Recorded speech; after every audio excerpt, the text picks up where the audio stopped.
Oh, yes. I'm a philosopher. Let you kids know there's not much money in it. Not many jobs advertised for a philosopher, even a good philosopher. However, a philosopher is one who is obsessed with the love of truth, knowledge, wisdom. Find out what's really going on and what's really important.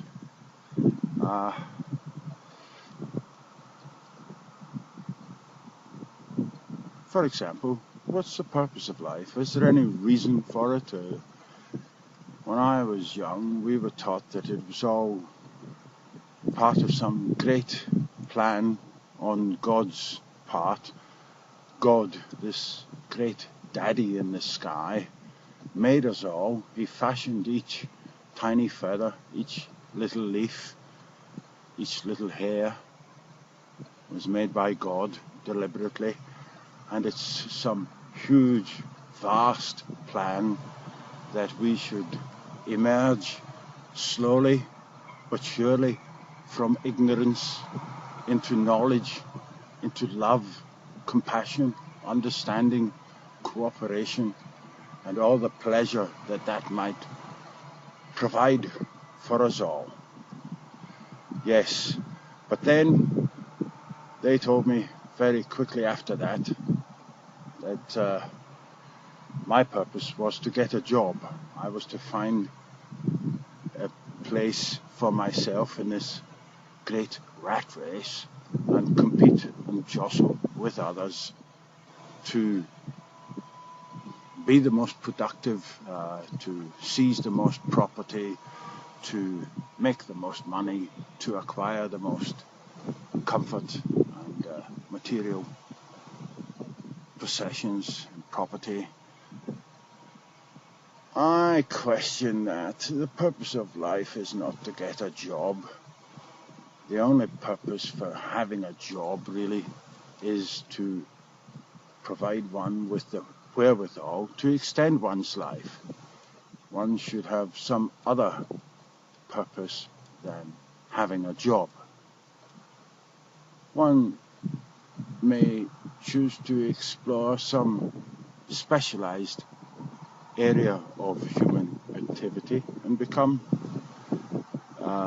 good at supplying some particular service or product, and one can make a living from this.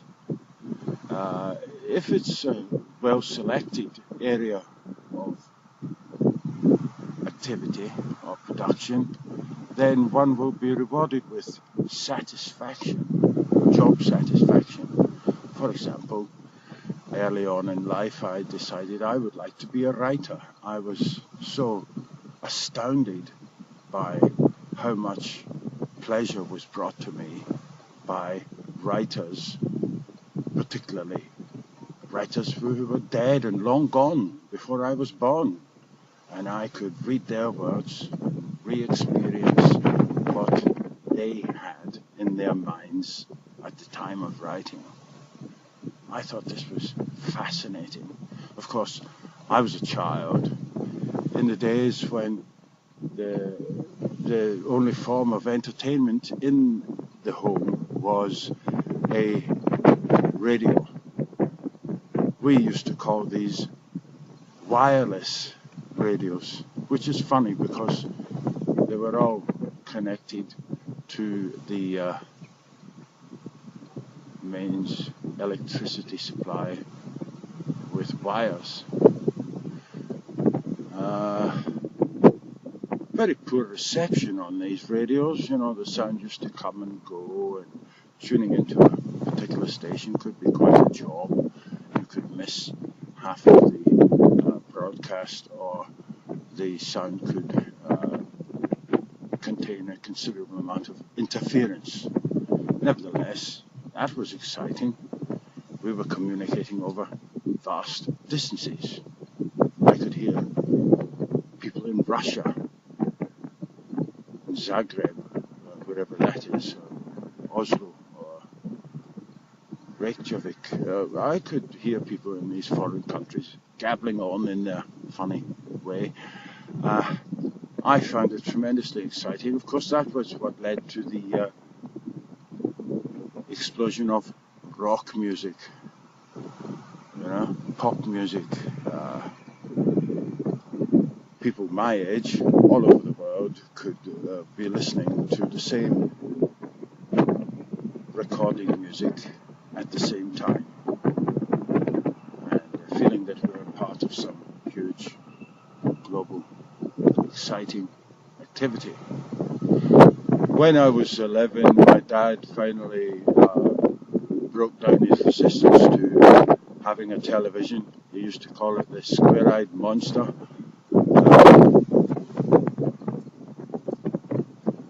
We got a television, and of course, like all the rest of my generation, I became an addict.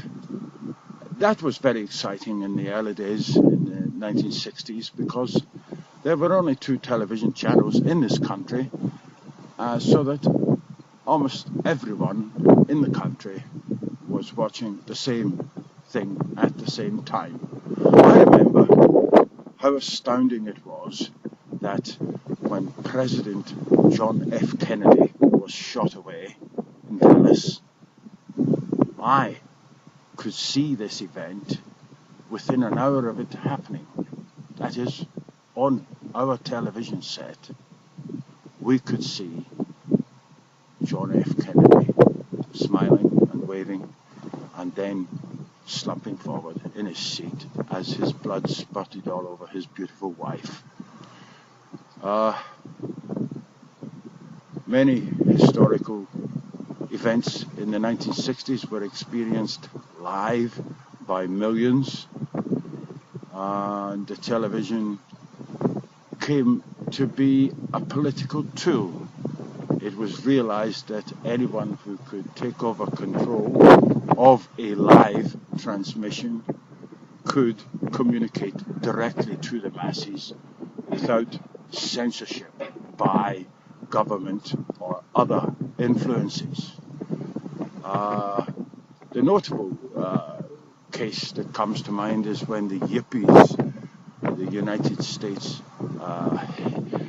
anarchist hippies, took over the David Frost show, being transmitted from London, and started decrying capitalist society live.